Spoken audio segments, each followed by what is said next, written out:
This is the second part of the Precourse video for Windows 10. Okay, let's now make some little exercise on folders, or everything starting from here will be probably obvious to most of you, I hope. Okay, so for example, let's create a new directory here. A directory is a folder in Windows. It's a sort of container. It can contain other files. It can contain other directories. So folder. So it's very easy. Right-click new folder. You can rename it immediately to course computer. Okay. Otherwise, you can rename it later. Or you can simply click here slowly 2 times and you can rename it also. You can create also a directory inside another directory. So course x1 and here, for example, course x2. Okay, inside all these folders you can drag files or whatever you want. So it's pretty easy, and I don't want to offend your skills going on with examples on these things here. Now let's see instead how to copy files. First of all, we must reach the network directory. So I open the File Explorer, for example. I type here //ubz01fst.unibz.it. And if you have attended the first part of the Precourse, and if you are connected on scientific network, you will for sure easily reach here. Okay, I remind you that if it asks for your username and password, your username is the university username, but must be preceded by, I can show it to you, okay, here, must be preceded by unibz.it / okay, and here your username, which in my case is Piccoletti, and the password is your university password. Okay, now once you're here, go to courses, course Coletti. During the course, usually you find the directory into labs. If you don't find it if you watch the video known during the course, in this case with the website you will find these files. Okay, we have here 3 files. I would like to copy them here. So inside the directory course computer. Have several methods to do it. The first one is right-click, copy. Go here, right-click, paste. It works also, now I'll undo. Is there any way to undo it? No. Okay, we'll just delete it. It's also possible to right-click, copy, and on the directory itself right-click, paste. But don't trust it too much, because not always is possible on the Mac, it doesn't work. Second alternative, you just drag it and the plus appears. In case instead of the plus you see an arrow, press the Ctrl CTRL on a German keyboard is Strg key to make the plus appear. Okay. Third alternative, choose the file, Ctrl C, then go here, Ctrl V. Okay, so very easy, and I think there is nothing to say. How to delete a file. Also here you have 3 alternatives. First one, right-click, delete. Done. The file is not really deleted, it's moving to the recycle bin. Second alternative, select the file and press del. On a German keyboard, del is Entf. On an Italian keyboard, del is Canch. Oop, done. The third alternative, you drag it to the recycle bin and make sure that it gets moved. It must get moved, you don't get copy. Done. Now let me restore them.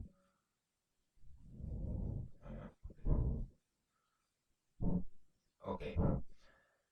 There is a little trick to delete a file without using the recycle bin, which may be useful whenever you have a huge file and moving it to the recycle bin and then deleting it forever may take a long time, or which for any reason your recycle bin doesn't work properly. The trick is pressing Shift del and for Canch. In this case it's permanently deleted automatically. Okay, if you look now at my recycle bin, come on, it's not inside. By the way, let's empty the recycle bin also. Okay. Well, what happens when you want to move a file? Let's first me copy this one back here. Okay, suppose I now want to move these files on my desktop. Okay. Well, also here three alternatives. First one is dragging, okay, and you get to move. If you want to move and instead you get a plus as here, you must press shift and the plus becomes move. So pressing Ctrl to move becomes plus. Pressing shift the plus becomes move. Okay, so first move. Second, cut and paste. Because moving it is basically a copy and then I delete the original file. Third alternative, Ctrl X and Ctrl V. Or people using the Mac, which however have another video, don't have this third alternative of Ctrl X, Ctrl V. The Mac decides that it's too dangerous. Okay, last thing we have to talk about are the damned links. Let's go to slides here.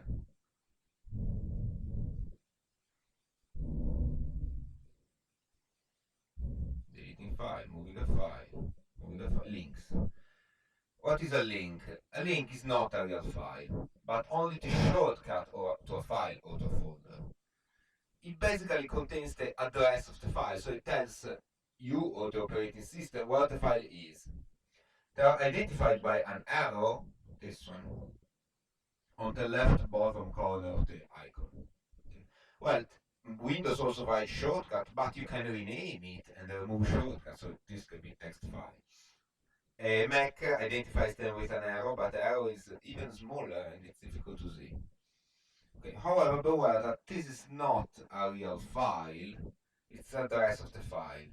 Whenever you double click on a link, Windows behaves as if you had double clicked on the original file. And this is the only thing which Windows does. If you do something else to the link, you are doing it only to the link. So if you delete the link, only the link is deleted. If you move the link, rename the link, copy the link, only the link is moved, copied, renamed. Okay. In particular, what is really annoying is that if you instead delete the original file or move it somewhere else, the link doesn't work anymore. And this is the danger inside the link.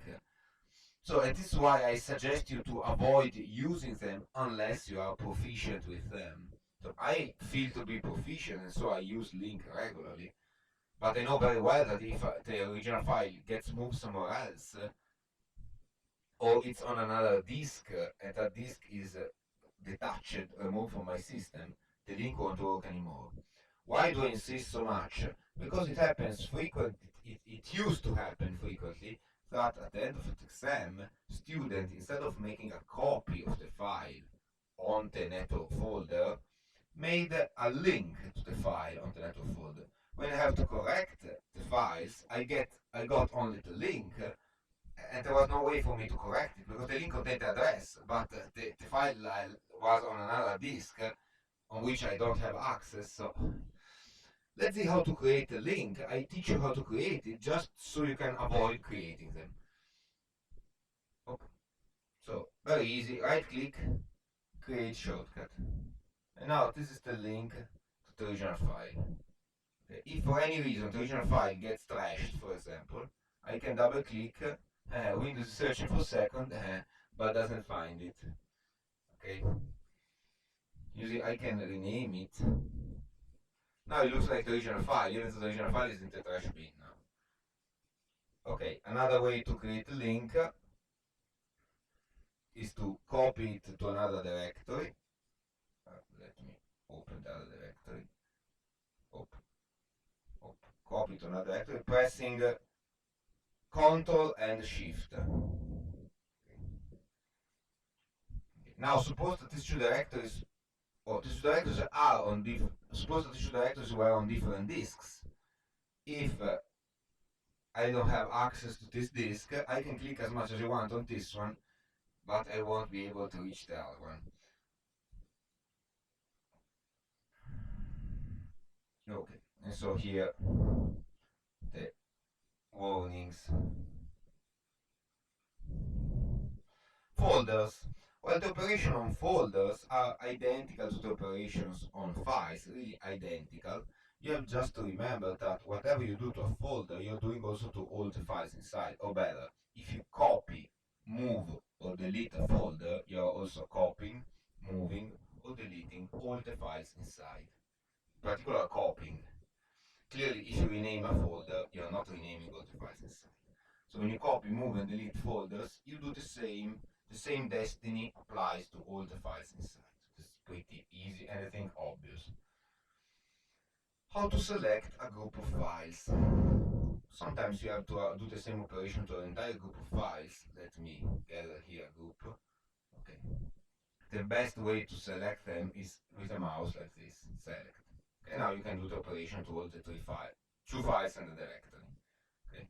Alternatively, especially if the files are scattered around, or if there are other files in the middle, okay, like this, you can click on the first one, then keep Ctrl pressed.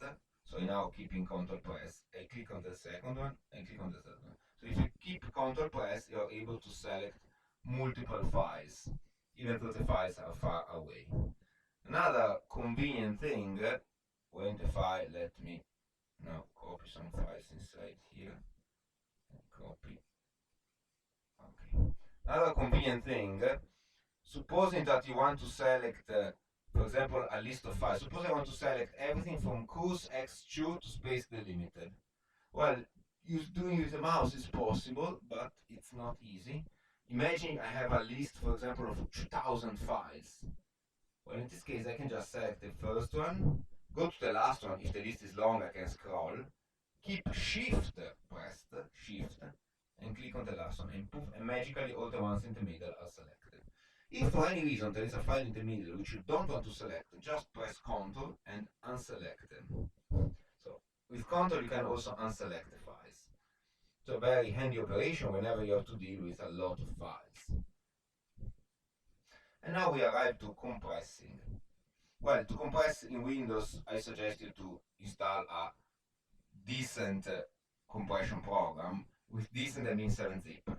On university computers, sometimes ZArch is installed. It's decent, but some of its versions contain a virus, which I don't appreciate at all.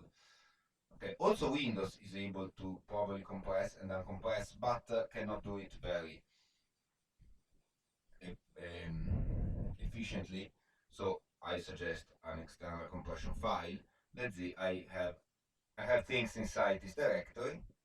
Let's see first of all how to compress a single file. So I take a single file, right click.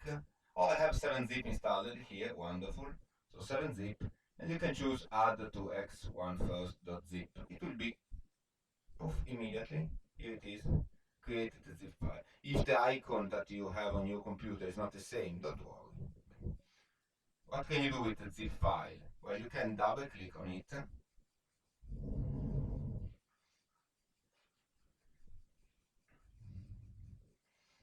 Okay, when you double click on a zip file, where is it? Okay. Look what happens. You basically open, I'm not inside the directory here, I'm opening the archive. You see compress folder tools. I'm opening the archive. Okay. And look what is inside. We'll talk later about this thing because it's how to uncompress it. Well, right click 7-zip, extract here. Obviously, since I already have the original file, it will ask me what I want to overwrite. Would you like to replace? Yes. Okay. Well, you don't see any. Okay, it has been replaced. Let me delete the. However, usually you don't compress a single file. The best strategy is compressing an entire directory. Why? Well, because first of all, you have a lot of files, probably you save much more space. Compressing a text file can make you save up to 90% of the space. On the other hand, compressing video or music, usually you don't save anything. But the most important thing, usually, is that if you compress an entire directory, you preserve the directory structure. Imagine you have to send by email this directory. Well, you have to send the files one by one, and you cannot send the directories, so the other person will not be able to reconstruct your structure. Instead, if you zip everything into a single archive, then you are able to send it as a single file, and the other person will be able to reconstruct it. Let's see how. Right click on the directory, 7-zip, add to coursecomputer.zip. If you don't like the name, you can choose add to archive and change the name, or you can compress in this way, what is it here, and then change the name. Now I delete this one. Okay, okay, now inside this archive, come on, inside this archive, okay, there is the entire structure preserved. So if I now uncompress it, extract here, the entire structure has been reproduced. Okay, so I can send around this coursecomputer.zip and the entire structure will be reproduced. However, there is a big warning here that I must tell you. The big warning is the following. When you double click on an archive, okay, you're able to look what is inside. Okay?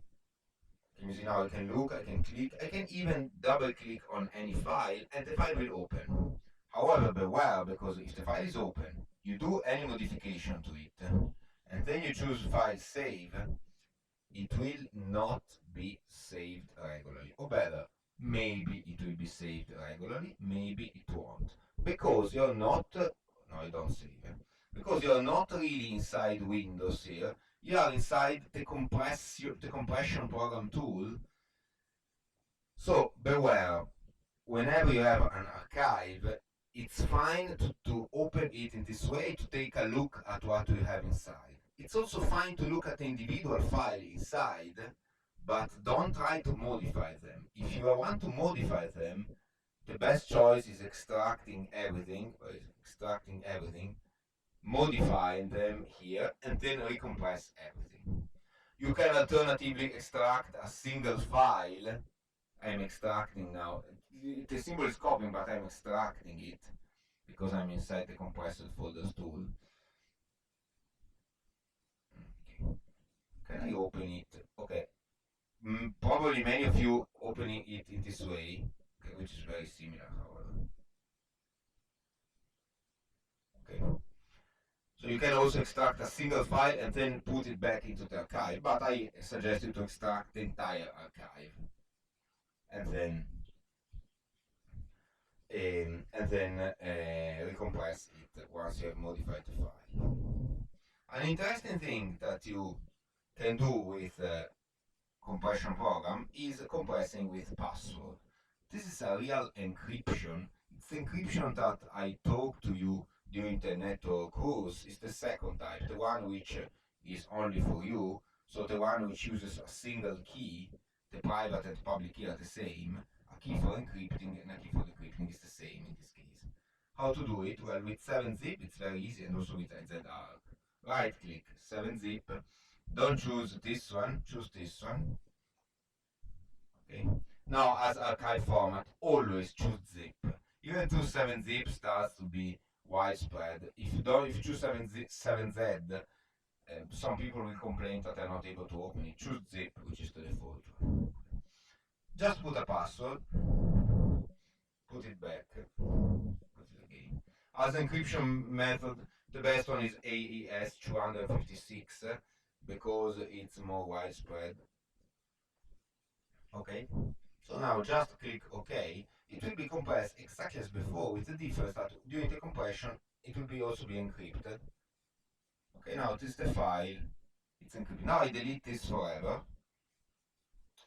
Okay, I have everything inside here, but it's encrypted. Look now, I open it. You can still look around, but as soon as you try to open a file, Windows doesn't leave you the possibility to open. If you instead open it with 7-zip, if you try to open a file, 7-zip asks you for the password. If you try to extract all, 7-zip asks you for the password. If you type a wrong password, this is a wrong password, and want to extract anything, can you see? Oh, just extracted. Okay, all the files are empty. So the file name is not encrypted, but the content of this file name is encrypted. So let's now extract with the right password.